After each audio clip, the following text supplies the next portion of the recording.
Obama told political donors he's not happy with some computer people in Washington, and there's word this morning that a top tech official involved with healthcare.gov is leaving. The Medicare-Medicaid agency says Chief Information Security Officer Tony Trenkle will move to the private sector. Well, the New York Times reports the CIA is paying AT&T more than $10 million a year for overseas phone records of terror suspects. That includes American international calls. It's a voluntary deal with no court order. The U.S. and Iran are at the negotiating table today in Geneva. CBS's Dan Raviv says the issue is Iran's nuclear program. U.S. officials say they're interested in a two-part deal. The first could be drafted in writing in the coming days, they say. Iran would stop enriching uranium and dismantle some parts of its nuclear program, and Western countries would cancel some sanctions, though in a way that could be reversed. Then an overall deal with Iran would be negotiated, including what, if any, nuclear work Iran could do with international inspections. There was a sky show last night in the Southwest, fireballs from a meteor shower. Leanna Marsh saw it in downtown Los Angeles. Out of nowhere, there were a lot of flashes, and then what turned into like a yellow ball of fire, and then it just went out. I'm Heather Bosch. Scientists say the threat from smaller meteors hitting the Earth is greater than first thought. They started looking into this after a meteor exploded over a Russian city last winter. It blew up with the force of 40 Hiroshima-sized nuclear bombs. You know, it injured 1,600 people, blew windows out for miles around. It was quite an event. CBS News space consultant Bill Harwood says that meteor was only about 62 feet across. Scientists say there may be 20 million space rocks about that size in the solar system. A Russian spacecraft with 3 astronauts and the Olympic torch arrived a few hours ago at the International Space Station. 6 hours and 14 minutes.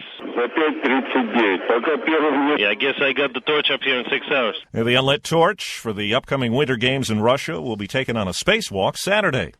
More than half of the car booster seats on the market got top ratings from a new independent study. Just 5 years ago, proper-fitting booster seats were hard to find, but things have changed for the better, says Jessica Jermakian, who's a research scientist with the Insurance Institute for Highway Safety. We have a total of 58 seats on our best bet list, giving parents a lot of options. Jermakian says booster seats work best when they fit the seat belt over the child's lap and the shoulder strap properly over the shoulder. Jeff Gilbert, CBS News. Former President Jimmy Carter's grandson, Jason, says he's running for governor of Georgia. That's the job his grandfather held before going to Washington. In Nashville, 61-year-old George Strait won Entertainer of the Year at the Country Music Association Awards on ABC. Thank you to the CMA. I mean, this blows me away. I just cannot believe it. It's the third time Strait has won, first time since 1990. It's a milestone birthday today for one of America's best-known evangelists. As hundreds gather in Asheville, North Carolina to celebrate Billy Graham's 95th birthday, his ministry will release a new 30-minute video offering inspiration for those in despair. He's very aware of that, and here's his chance one more time to say there is hope, and it's in Jesus Christ. Pastor Richard White is a longtime friend of Billy Graham. Jim Krasula, CBS News. Attention Walmart shoppers, if you bought a treadmill on the retailer's website yesterday for $33 or a computer monitor for $9, the deal is too good to be true and it's not going to be honored. Walmart says a technical glitch caused some items to be priced ridiculously low, at least for a while. The chain says any of those orders are going to be canceled now, and the shoppers who bought them will get a $10 gift card for their trouble. That's the World News Roundup. I'm Steve Kaith, CBS News.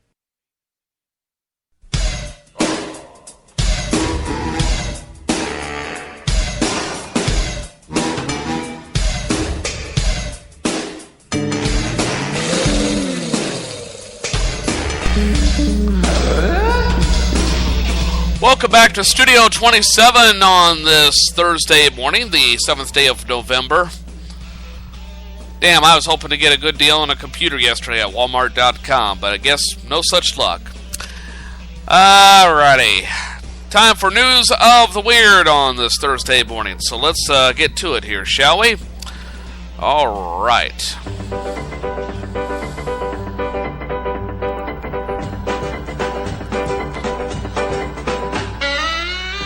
And a California woman, Robin Irvine, awoke to burglars in her bedroom one night recently, trying to steal her watch off her wrist. That's gutsy. She started screaming and grabbed the tomahawk she keeps by her bed for just such an occasion. She scared off the burglar and was found by police hiding in nearby bushes. You keep a tomahawk by your bedside? I guess the guys got lucky, though. They would have had to gone to a Braves game if they were directly right beside her, or thought they were in a Braves game. I screwed up the joke. It doesn't matter now because it's not all that funny. And that's the news of the weird for this Thursday. I don't know where I was going with that either, but just humor me, okay? It's time now for popular tweets of the day. And you can always follow me on Twitter. Excuse me, Governor. It's time now for popular tweets of the day. Now you can say it. And you can always follow me on Twitter. Hello, computer. Just use the keyboard. The keyboard? How quaint.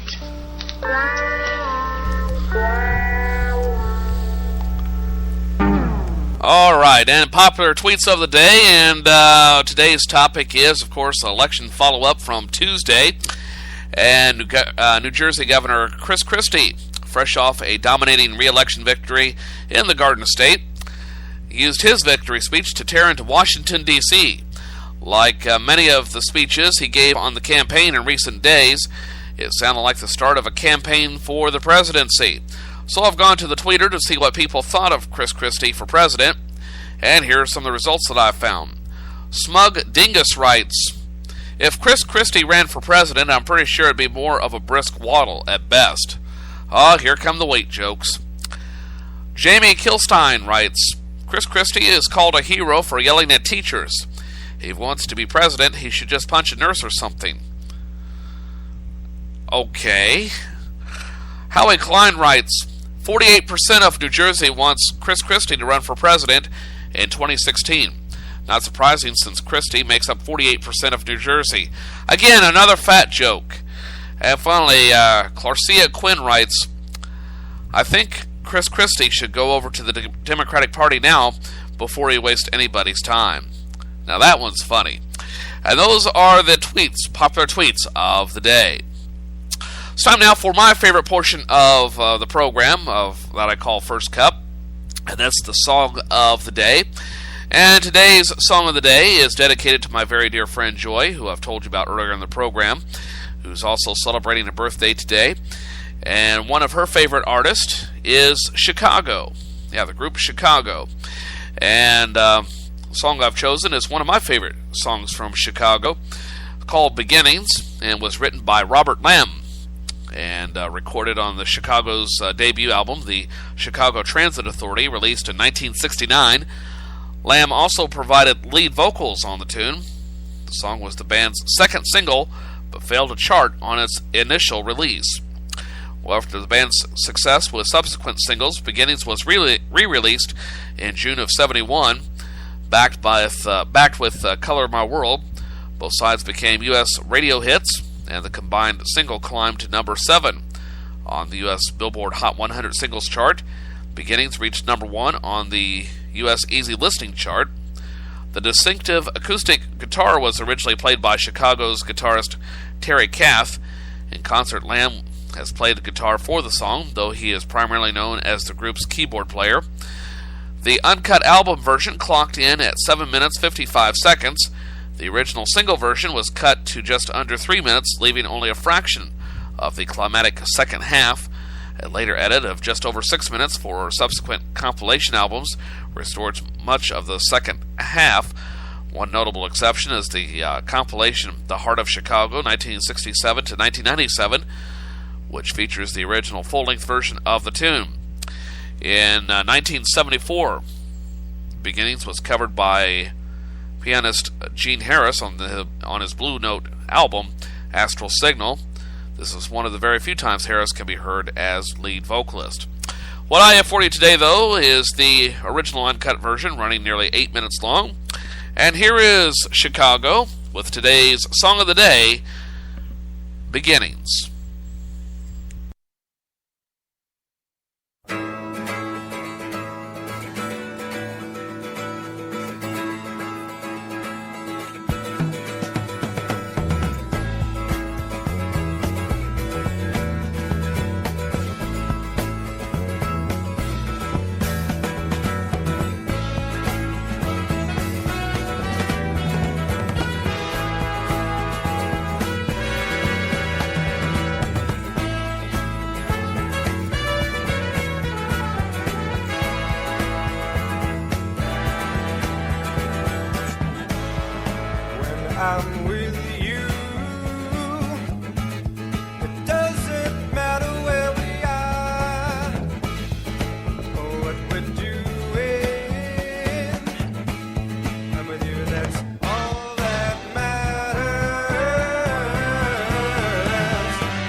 wish I could sing it to you. Oh, oh, oh, oh, oh, oh,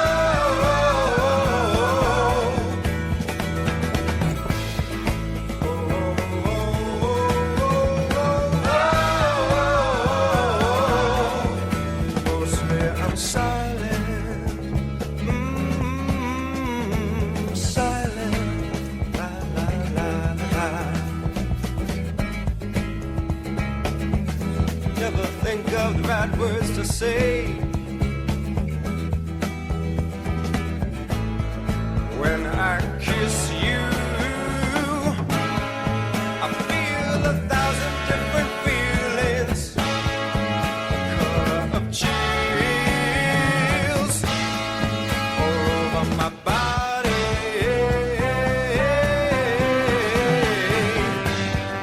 And while I feel them, I quickly try to decide which one I should try to put into words. Oh no, try to put into words. Oh, oh, oh, oh, oh, oh, oh, oh.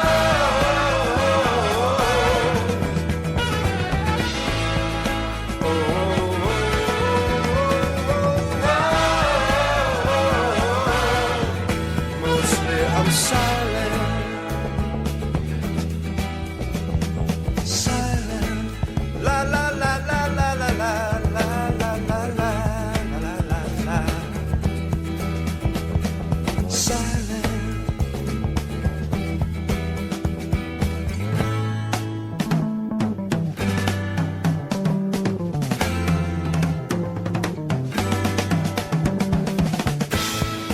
Oh, in the beginning, what I want to feel forever. Yeah.